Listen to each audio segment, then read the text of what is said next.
build your own community, host your own events. I always told my kids, the best way to be guaranteed that you're invited to the party is to host the party. It's the Inspiration Place podcast with artist Miriam Schulman.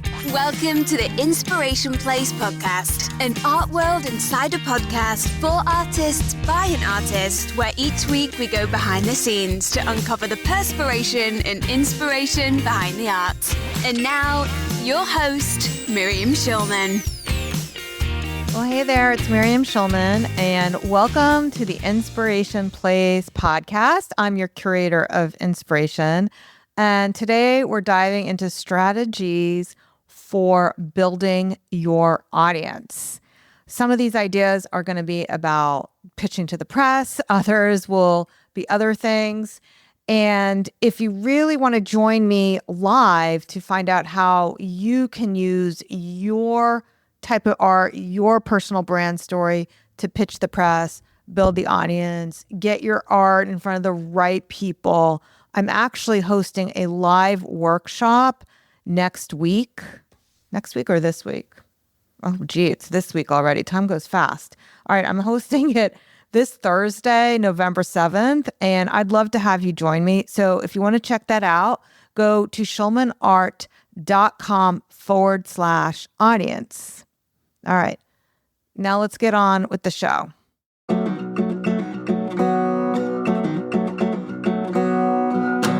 Five ways to build your audience, starting with strategy number one. So strategy number one is to become someone else's best case study.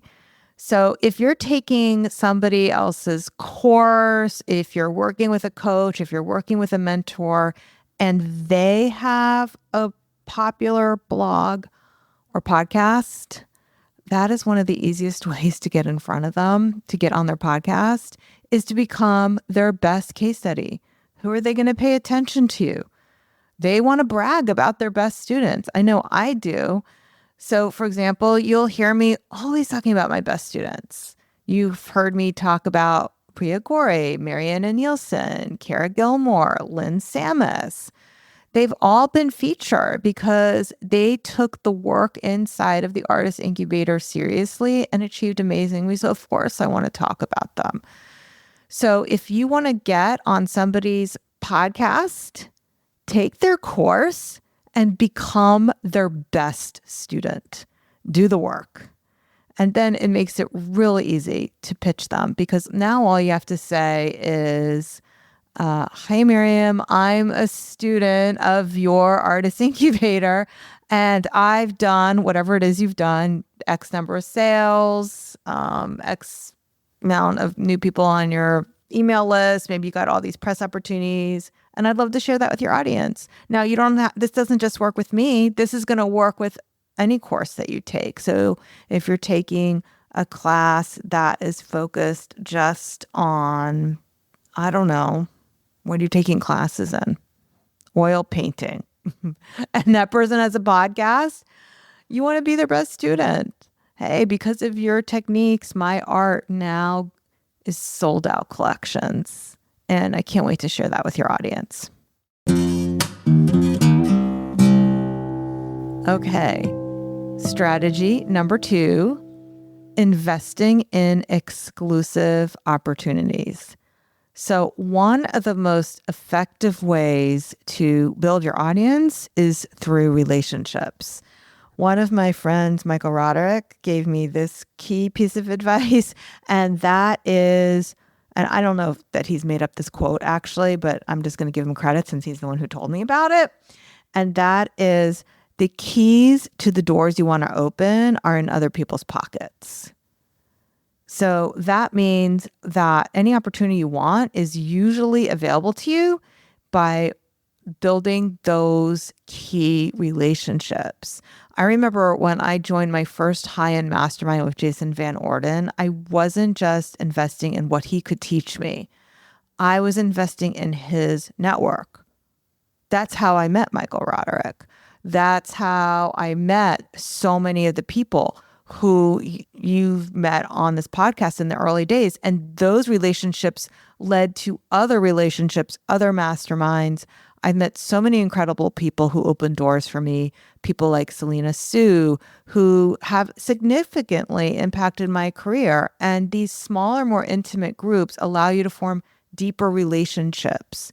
So in my world, the programs I offer, the Artist Incubator is my larger group program. And I do get to know some of the artists in there, but the artists who I get to know the best, of course, are the ones inside the inner circle, and they form relationships with each other. And these relationships, they last long after the end of the program. I do know many artists who I coached years ago who are still friends with each other. And I see them tagging each other on social media or commenting on each other's posts. And it just warms my heart to see these friendships being formed.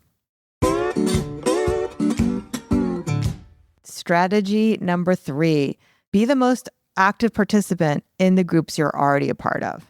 Okay, so this is kind of playing on top of the first 2 strategies. The first strategy that I shared with you is being the best student. So that's getting the attention of the teacher.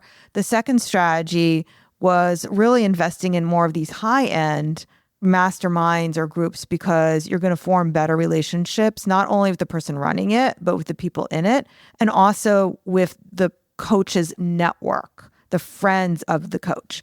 Strategy number 3 is about getting the attention of other people in the group by being a strong contributor. So again, I'm going to tell you how I see this in my group. There are people who are very active about commenting inside the Facebook group and helping other people. Those people form really good relationships and get noticed. But I've also noticed this inside some of the groups I participate in. So sometimes there are people who are very generous with helping out their time. And by helping out their time, I don't mean that you're really giving free coaching or free art or free whatever to somebody else. But if you're in let's say an Ask Miriam Anything call, when people are asking questions, you're somebody who raises their hand and say, hey, I have experience with that. And I've seen this again in groups I participate in. There are people who during those calls are very generous with sharing their knowledge. They're not saying, oh yeah, I have a course about that, or I have a book about that, and if you read the book, then you'll get this secret tip. No, they're sharing the tip right there and then with the other people in the group. And that builds a lot of trust and connection with the other people. Now, what does this have to do with building your audience? Well, for example, I belong to a group and I was sharing about my new book idea and I wanted feedback on it. And one of the people who was the most generous about giving me feedback that I actually could use, not feedback that I didn't like, but the feedback I could most use, I invited him to come on the podcast. So he's going to be building his audience because I noticed him. I noticed him in that group. Hey there, when we come back, I'll be sharing 2 more ways for you to network and build your audience. But before we do that, I wanted to pull back the curtain and share with you some of the juicy ways that I've been helping one of my clients who's in the inner circle, Martha, rewrite her messaging. Because oftentimes you don't have a marketing problem, you have a messaging problem.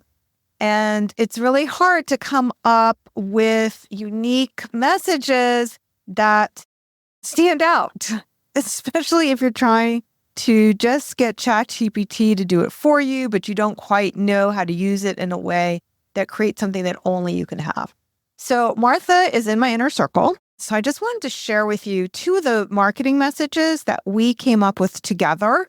And this is a sample of the kinds of things that you will be taught how to do during my audience building workshop that is happening Thursday, November 7th. The link to that is schulmanart.com/audience. One of the things that we talked about was really what her values are. And Martha believes in respecting personal choices. She believes in having faith in a divine force in the universe, and she has a love of the natural world as a creation of God. Those values are unique to her so that we can talk about her art without just saying it's good to decorate the room or it's colorful or whatever, something very generic. One thing we came up with was that her art is an expression of free will and individuality. So Martha's abstract work resonates with collectors who value personal sovereignty and choice. Her art embodies the freedom of interpretation, allowing each collector to connect with her pieces in a way that feels personal and meaningful to them. One of the things she shared with me was her feelings about the divisiveness and the hate that's in the world.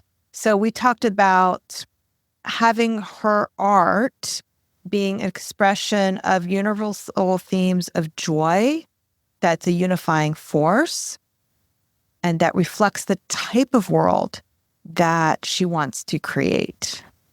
In times of stress and conflict, nature is often viewed as a source of healing.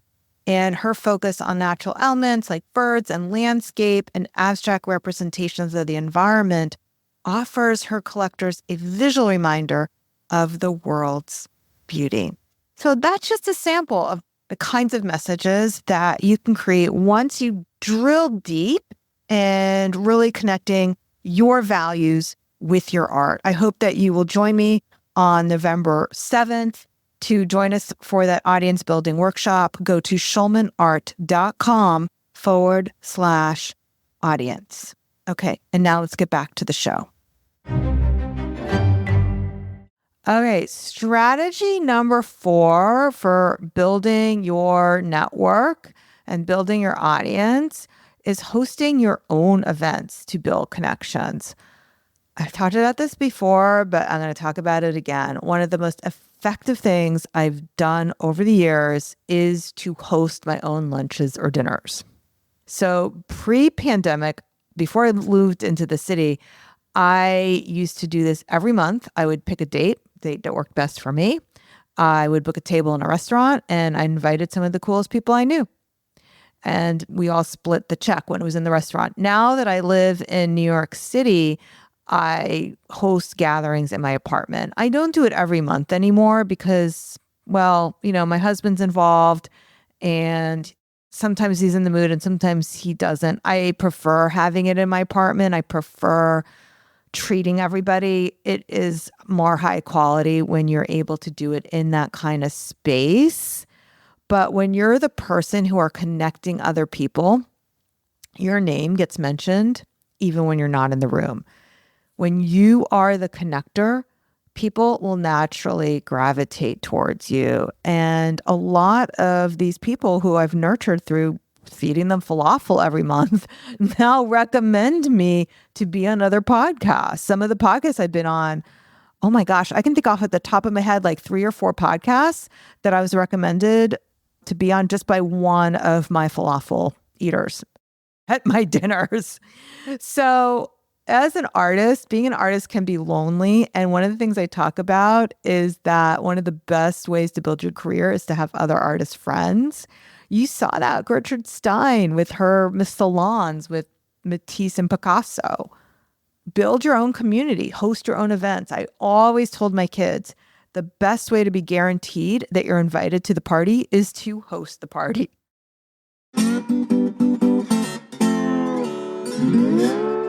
Finally, here, strategy number 5 is about promoting the people you serve. So when I presented this in strategy number 1, I was sharing about how you can be someone's best case study and they'll promote you. But one of the things that is really important is if you have a community of artists, if you have a community of creatives, or maybe you're listening to this podcast and that's not what you do, make sure that you promote the people who you serve. Unfortunately, not everybody does that. I was very disappointed when I was reading an influencer's book where she or he, we're not going to say what the gender is, that person had presented case studies of their students. However, they left off their real names. And I get that not everybody wants their real names highlighted in a book. When I wrote Artpreneur, one of my favorite case studies, I had to change the name of the person. That was Faye in the beginning of the book. That's not her real name. But I went to all the artists who I featured in the book and I asked them permission. Can I use your real name? And if I could get their permission, I would use their full name because that gives them free publicity. So it's really important to treat other people the way you want to be treated. If I was somebody's best student, I would for sure want them to talk about me on their podcast or in their book. And that's why I do the same. So if you have a community that you serve, make sure that you promote your star students or your star people. Platforming your students not only strengthens your brand, but it leads to other opportunities. So when I pitch myself to the press, it's not all about me. It's usually about the results I get for other people. So that's a very important strategy if you're using this to build your network, build your audience, or pitch to the press. All right, so now we're up to the Claire and Mitch discussion. And today they're going to be discussing chapter 4 of my book, Artpreneur, which is all about taking the first step. So enjoy this deep dive into chapter 4 of Artpreneur. Okay, so ready to dive into something kind of fun. We're going to dig into this whole idea that everyone who's like got a creative side dreams about, right? Turning that passion into actual money. Yeah, the dream. I mean, we've all been there. We love what we do, but figuring out how to get paid for it, that's the tricky part, which is why I think Miriam Schulman's Artpreneur is such a good one to look at. It really gets at that mental block, you know? So many creatives I know struggle with that. Like, wait, can I even charge for this? Is that allowed? Totally. And Schulman just jumps right in with this idea of step 0. Did you ever, when I first read that, I was like, step 0, did we forget how to count? Right. Like, where do we even start with that? Exactly. But her point is really interesting, that the biggest step is actually in your head.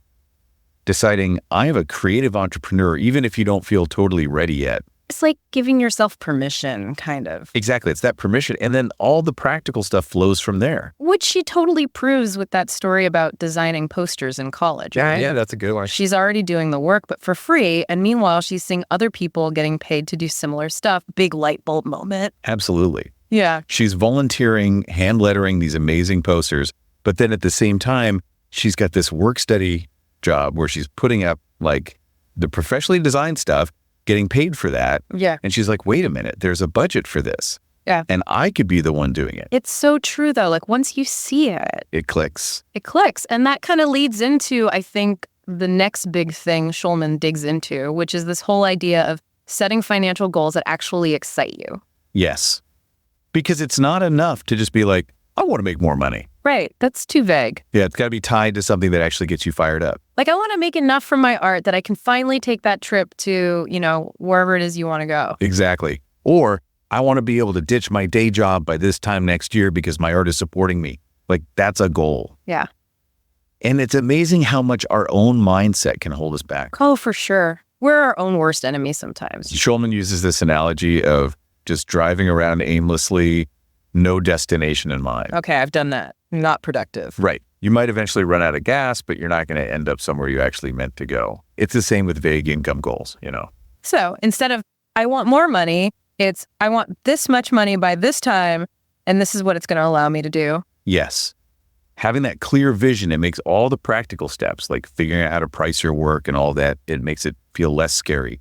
But then, even when you know what you want to charge, it can be so hard to actually, say the number out loud, Oh, tell me about it. Pricing your work, that's like next level stuff. Right. How do you even put a price tag on something that you poured your heart and soul into? It can feel almost wrong somehow. Totally. But Schulman reminds us that, think about it, we're surrounded by examples of what she calls perceived value all the time. Oh, for sure. Yeah. Remember that t-shirt example? I mean, that one killed me. Oh, yeah, the t-shirts. That's such a good example. She talks about seeing a plain black t-shirt, Bergdorf Goodman, $120. Okay, ouch, but also. Right. And then she's at Neiman Marcus, another plain black t-shirt. This one's $455. Okay, see, now I'm curious. Is there something magical woven into the fabric? Right. What is going on? What's the deal? And that's the whole point. It's not about the actual t-shirt. It's the story behind it, the brand, the feeling, the idea that you're buying into. So it's what are people willing to pay? Yes. It's that perceived value. And that goes way beyond just like the cost of your materials or the hours you put in. Which, don't get me wrong, those are important. Of course. But it's got to be more than that. But you're saying it's more about like the story you're telling with your work. Absolutely. It's the experience, the emotion you're tapping into. Like, think about the difference between buying like a print from one of those big online places versus an original painting. Okay, yeah. There's a huge difference there. Right. And part of that is about how you position yourself, how you communicate the value of what you do. This is making so much more sense now. Okay, so let's say we've done the mindset work, right? We've got those big, exciting goals in mind, and we're starting to understand this whole perceived value thing a little better. Now what? Like, how do we actually get down to business with our art? Well, I mean, Shulman talks about this idea of like, you got to businessify it. Mm-hmm. And one of the first things she says is open a separate bank account, like right away. Really? Even before you're like officially a business? Yes. Because think about it. It just makes everything so much clearer. True. Because when I first started freelancing, I just used my personal account for everything. And let me tell you, that was not fun come tax time. Not fun at all. Exactly. And it's not just about the taxes. Having separate accounts makes it so much easier to actually see what's coming in, what's going out. Okay, yeah. Like actually tracking your money. Exactly. Yeah. Which is crucial. It's like having a clear dashboard for your creative business. You know what I mean? Well, but even with all the practical stuff, the accounts, the pricing, there's still that part of you that's like, what if this doesn't work? You know? Oh, 100%. It's totally normal to feel that fear, though. Right. Putting yourself out there, risking a no, maybe even like straight up failing. It's funny, though. Shulman talks about how we actually need to get comfortable with that risk. Like, see it as part of the journey. Okay, I've heard that before. Like, get comfortable being uncomfortable. It's kind of like that. She compares it to when babies are learning to walk. Yeah.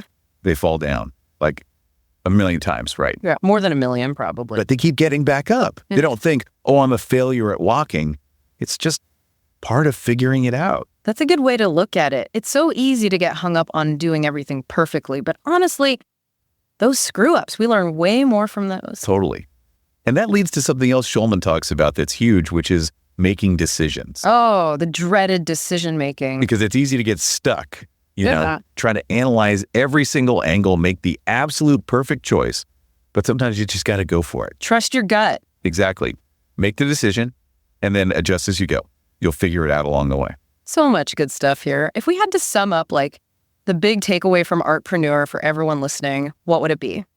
You got this incredible talent, this passion. Like the world needs what you create, you know? I love that. In Shulman's book, it gives you the tools and the permission to actually own that, to set those big, exciting goals and then take action, even if it's a little scary at first. Because at the end of the day, the only way to really mess this up is to not even try, right? You got it. Every single artist out there, every creative entrepreneur who's killing it, they all started right where you are now, with that spark, that passion, and the guts to share it. Okay, I love that energy. So, as we wrap this up, let's leave everyone with something to think about. If fear wasn't holding you back, what's the one bold move you'd make right now to turn that passion into profit? Yeah, think about it. Let us know. We want to hear it. Find us on social media. Use #PassionToProfit. Until next time, keep creating, keep believing in yourselves and those dreams. We'll see you on the next deep dive. All right, my friend. So thank you so much for being with me here today. Don't forget that I have my live workshop is happening this week on November 7th. I hope to see you there. Go to schulmanart.com/audience. We'll have lots of strategies for building your network, building your audience, practical tips that you can take home, worksheets, and lifetime access to the recording. But I would love if you join me live. So again, schulmanart.com/audience happening on November 7th. All right. So thank you so much for joining me here today. And I'll see you the same time, same place next week. Until then, stay inspired and bye for now. Thank you for listening to the Inspiration Place podcast. Connect with us on Facebook at facebook.com/SchulmanArt, on Instagram @SchulmanArt, and of course on schulmanart.com.